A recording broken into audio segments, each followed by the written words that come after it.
يا جدعان، ده اسبانيا مش جايه تهزر خالص. انا يعني بتكسب النهارده وبتكتسح جورجيا. صلي على النبي كده وتعالى يلا بينا نتكلم عن اللي حصل في الماتش النهارده.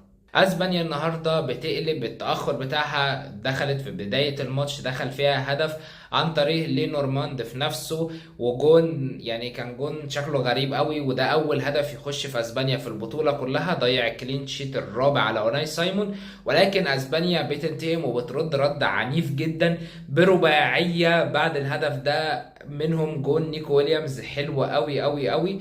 4 تجوان كويسين. داني اولمو قدر برضه ان هو يسجل هدف، يعني نزل من على الدكه سجل هدف. فلاعيبه اساسيه بتسجل ولاعيبه نازله من على الدكه بتسجل. جورجيا مش اقوى حاجه، ولكن اسبانيا نازله بتكتسح ومش جايه تهزر في اليورو. فشاركنا كده توقعاتك، هل اسبانيا هتقدر ان هي تنتصر على المانيا في الماتش اللي جاي في دور الثمانية وتصعد للسيمي فاينال، ولا